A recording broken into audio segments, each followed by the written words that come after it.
सतगुरु रूपी प्यारी सात संगत जी, प्यार और सत्कार से कहना धन निरंकार जी। सबसे पहले हम सतगुरु माता जी का शुक्राना करते हैं, जिन्होंने हमें ब्रह्म ज्ञान देकर हमारे जीवन की सही दिशा हमें दिखाई है। जब सही दिशा दिख जाती है तो फिर दशा भी अच्छी बन जाती है। इसलिए हम सतगुरु का बारंबार शुक्राना करते हैं। संत निरंकारी मिशन का उद्गम बाबा बूटा सिंह जी से हुआ। उन्होंने निरंकार के साक्षात्कार की जानकारी में लाने को ज्ञान का नाम दिया। इस परमपिता परमात्मा को दिखाने का जो नाम है उसको ज्ञान का नाम दिया गया।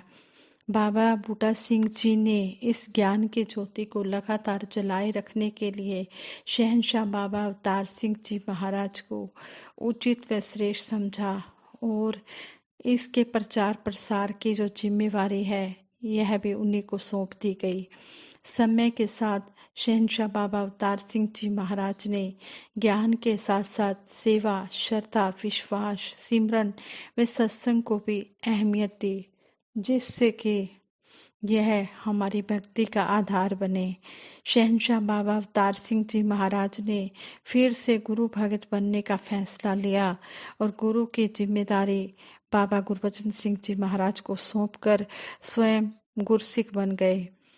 युग प्रवर्तक बाबा गुरबचन सिंह जी महाराज ने गुरु के दायित्व से पहले स्वयं एक शिष्य थे। शिष्य भी उस परम व्यक्तित्व के जिसको संसारिक भाषा में पिता कहा जाता है। पिता को गुरु स्वीकार करना अपने आप में एक साहस का काम पहले भी था और आज भी है।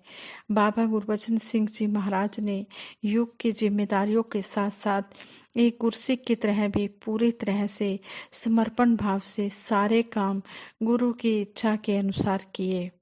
बाबा जी ने ज्ञान, सेवा, सिमरन, सत्संग, श्रद्धा, विश्वास के साथ भक्ति में कर्म को अधिक महत्व दिया। बिना कर्म के भक्ति दीनहीन होती है और कर्म के साथ भक्ति में शक्ति जब मिल जाती है तो उसका आनंद अलग ही होता है। कर्म के नाम पर समाज में होने वाली बुराइयों को बाबा गुरबचन सिंह जी महाराज ने जमकर हटाया। समाज द्वारा स्वीकृत अनेकों धारणाओं को छोड़ देने का साहस भी बाबा गुरबचन सिंह जी महाराज में था। कर्म करने के साथ साथ बाबा जी यह अवश्य कहते थे कि भगत तो हमेशा निष्काम भक्ति करते हैं। किसी इच्छा के साथ सेवा करना, बिल्डिंग फंड देना इत्यादि यह इच्छा की भक्ति है। हमें भक्ति की इच्छा करनी है और बाकी सभी संसारिक सुख सुविधाएं भक्तों के पीछे पीछे अपने आप आती रहती हैं। ये परम पूजनीय महात्मा विमलेश आहूजा जी दिल्ली से हमें अपने विचारों द्वारा बता रहे हैं। कहते हैं कि मुझे आज भी वह दिन याद है जब मैं बाबा गुरबचन सिंह जी महाराज को उनके कमरे में नमस्कार करके आया था। जैसे ही मैं नमस्कार करके घर की तरफ आ रहा था, कुछ ही दूरी से मुझे पीछे से आवाज आई, विमलेश जी। मैंने मुड़कर देखा तो बहन गोविंद शर्मा जी पुकार रही थी, मुझे बुला रही थी। मैंने रुककर बहन जी से पूछा, हाँ जी बहन जी, क्या बात है? बहन गोविंद जी कहने लगे, आपने अभी अभी बाबा जी को नमस्कार की है। तो महात्मा कहते हैं, मैंने कहा हाँ जी बहन जी, नमस्कार की है। फिर वो बहन जी मुझसे पूछने लगे, आपने 2 रुपये नमस्कार की है या 5 रुपये नमस्कार की है? इस बात पर मैंने उनसे पूछा, बहन जी आप ऐसा क्यों पूछ रही हैं? तभी उन्होंने कहा कि बाबा जी ने स्वयं मुझे कहा है कि मैं आपसे पूछ कर आऊं कि आपने कितनी नमस्कार की है। महात्मा कहते हैं, मुझे भी ऐसा लगा था कि बाबा जी ने मेरे द्वारा नमस्कार की भेंट को शायद देखा ही नहीं। वह बहन जी का मेरे पीछे आकर पूछना मेरे प्रश्न का उत्तर स्वयं दे गया। सतगुरु हर बात जानते हैं, सतगुरु अंतर्यामी होते हैं, लेकिन हमें लगता है शायद उनको मेरे बारे में या मेरे द्वारा की गई प्राप्ति या कमजोरी का कुछ भी पता नहीं। यह बात 2 या 5 रुपए की नहीं थी, बल्कि सतगुरु के केवल पूछने पर उनका प्यार था। हर छोटे बड़े के प्रति उनके ध्यान का प्रूफ था, और मैं उस समय कुछ भी नहीं कर रहा था, अर्थात मेरी कमाई का कोई साधन नहीं था। वह सभी को, चाहे वह अमीर हो या आर्थिक रूप से कमजोर हो, उच्च वर्ग का हो या सामाजिक रूप से पिछड़ा हो, समान रूप से प्यार करते थे, और उनके दिशा निर्देश को साथ संगत के सभी महापुरुष इलाही वचन मानकर उस पर अमल करते थे। कहते हैं कि मैं गोविंद बहन जी के पीछे पीछे बाबा जी के कमरे में पहुंच गया और दोबारा नमस्कार करके खड़ा हो गया। तभी सतगुरु बाबा गुरबचन सिंह जी महाराज ने पूछा, कोई काम था क्या या कोई बात करनी है? तो महात्मा कहते हैं, मैंने कहा जी नहीं। फिर बाबा जी ने कहा, कोई इच्छा तो नहीं है मन में? और नहीं है तो बहुत ही अच्छा है। इसके साथ ही मुझे जिंदगी का बहुत बड़ा लेसन मिल गया कि इच्छा रखकर या कामना रखकर नमस्कार करना वास्तव में कामना की भक्ति नहीं है। इच्छाएं तो अगर एक इच्छा पूरी हो जाती है तो दूसरी जाग जाती है। कबीरदास जी ने भी कहा है, माया मरे ना मन मरे, मर मर गए शरीर, आशा तृष्णा ना मरे, कह गए दास कबीर। कबीरदास जी ने भी कहा है कि इच्छाओं का कभी अंत नहीं होता। जो इच्छा रखकर, कोई स्वार्थ रखकर पूजा भक्ति की जाती है, सही मायने में वो भक्ति नहीं होती, वह तो एक व्यापार होता है। तो इस तरह बाबा जी ने समझाया कि अगर आपके मन में इच्छा नहीं है तो बहुत अच्छी बात है। इसी तरह से बाबा गुरबचन सिंह जी सभी के साथ निजी संबंध में रहते थे और समाज के निर्माण में भी पर्सनल रूप से शामिल होकर सभी महापुरुषों के संस्कारों को बदलकर जीवन जीने में योगदान देते थे। बाबा जी जिस तरह सामाजिक वातावरण को बदलने के लिए सादा शादियों का प्रचलन शुरू किया बाबा जी ने, उसमें वधु पक्ष पर कम से कम बोझ पड़े, इसका बाबा जी ने कहा कि हर एक ने ख्याल रखना है, और एक फिक्स संख्या भी कर दी कि बारात में सिर्फ इतने ही लोग जा सकेंगे, इससे अधिक बारात में व्यक्ति आने से संकोच करे। फलस्वरूप ढोल, बैंड बाजा, रात में रोशनी और आतिशबाजी पर भी रोक लगा दी गई। इसी बात पर मुझे अपनी शादी की बात याद आ गई।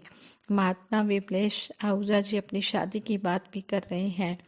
कहने लगे, मेरी शादी 13 अक्टूबर 1979 को दिन में 12 बजे संत निरंकारी सत्संग भवन, संत निरंकारी कॉलोनी में होनी तय हुई।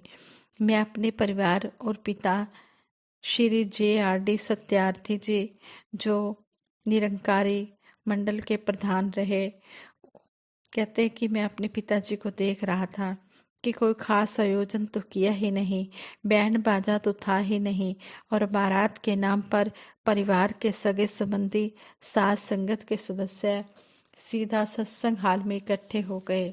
मैं भी डेली की तरह कपड़े पहनकर तैयार होकर निरंकारी सत्संग भवन पहुंच गया।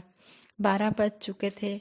मैंने सोचा क्यों ना सतगुरु बाबा जी और सतगुरु बाबा गुरबचन सिंह जी महाराज और परम पूजनीय ममतामयी निरंकारी राजमाता जी को कह दूं कि सभी वर्ग एवं वधु पक्ष के सदस्य आ गए हैं। बाद में मैं सतगुरु बाबा जी के कमरे में पहुंच गया ताकि उनसे प्रार्थना कर सकूं कि आप आ जाएं ताकि प्रोग्राम शुरू हो सके। जैसे ही मैं बाबा गुरबचन सिंह जी महाराज को मिला और नमस्कार की, बाबा जी ने मुझसे कहा, आज तेरी शादी है? तो मैंने कहा, हाँ जी बाबा जी। बाबा जी ने कहा, तो तू शादी के लिए तैयार है? तो मैंने कहा, हाँ जी बाबा जी। इस पर बाबा जी ने कहा, भाई यह तो लग ही नहीं रहा कि आज तेरी शादी है। और बाबा जी ने राजमाता जी को आवाज लगाई कि कोई हार है तो इसके गले में डाल दो, क्योंकि ना तो सेहरा है, ना पगड़ी है, और ना किसी अन्य परंपरा का गुजारा। तो पता कैसे चले कि इसकी शादी है? कोई रीति रिवाज, कोई रस्म कुछ भी नहीं है, तो पता कैसे चलेगा कि ये दूल्हा है और इसकी शादी है? परम पूजनीय निरंकारी, ममतामयी निरंकारी राजमाता जी ने एक चमकीला सा हार मेरे गले में डाल दिया। बाबा जी की इस बात में और भी सादगी थी कि अगर कोई हार है तो गले में डाल दो, अगर नहीं है तो भी कोई बात नहीं। बाबा जी तो शादी को दो आत्माओं के मिलन की ओर इशारा करते थे, और कहते थे कि हर आत्मा का मिलन परमात्मा से मिलकर ही पूरा होता है। यही असली मिलन और शादी है, और यही भक्ति का एकमात्र तरीका है। फिर सभी सदगुरु बाबा जी, राजमाता जी, सब परिवार साथ संगत में आ गए और निरंकारी शादी संपन्न हुई। अपने समय आपने एक नारा भी दिया, संतों शादी दे रस्मो रिवाज बदलो। आज भी यह उसी तरह से है, लेकिन कुछ अलग अंदाज में है। संतों शादी दे रस्मो रिवाज बदलो, ना दाज बदलो, ना साज बदलो, ना ही बैंड बाजे दी आवाज बदलो, बदलो तो शादी दे रिवाज ही बदलो। इस तरह बाबा गुरबचन सिंह जी महाराज ने समझाया, कर्म करके दिखाया और समझाया कि हमने शादियां करनी है और दहेज का दिखावा नहीं करना है। तो इन बातों को भी हमने, इन शिक्षाओं को भी अपने जीवन में धारण करना है। जो जो भी गुरु पीर पैगंबर हमें समझा कर गए हैं, हमने उन शिक्षाओं को दोहराते चले जाना है, ताकि हमें उनकी बताई हुई शिक्षाएं याद रहें और हम उन शिक्षाओं पर अमल करें। दासी तो हाथ जोड़कर सभी के चरणों में यही अरदास करती है कि सभी सादा शादियां करें और दिन में ही शादियां करें, और कोई दाज दहेज की कोई भी कहीं पर भी कोई बात ना हो। जब हम इन शिक्षाओं को मानेंगे तो सतगुरु बहुत ही खुश होंगे। और इस तरह जो जो भी हमें शिक्षाएं बाबा गुरबचन सिंह जी महाराज ने दी हैं, या बाबा हरदेव सिंह जी महाराज, माता सविंदर जी, शहनशाह बाबा बूटा सिंह जी महाराज से लेकर जो अब तक हमें शिक्षाएं मिल रही हैं, हमने इनको अपने जीवन में अपनाते चले जाना है और अपने घर संसार को स्वर्ग बनाना है। आज वक्त के सतगुरु माता सुदीक्षा जी महाराज भी दिन रात सत्य के प्रचार में लगे हुए हैं और सभी को यही आवाज दे रहे हैं, यही समझा रहे हैं कि हमने दिखावे की भक्ति नहीं करनी, हमने कोई इच्छा रखकर स्वार्थ की भक्ति नहीं करनी, हमने निष्काम भाव से भक्ति करनी है। और भक्ति में हमने इस तरह एक मन एक चित होकर हमने डूब जाना है कि हमें हर पल इस निरंकार प्रभु परमात्मा का ही आसरा लेना है और इसी के साथ हमने जुड़ के रहना है। साथ संगत जी, प्यार से कहना, धन निरंकार।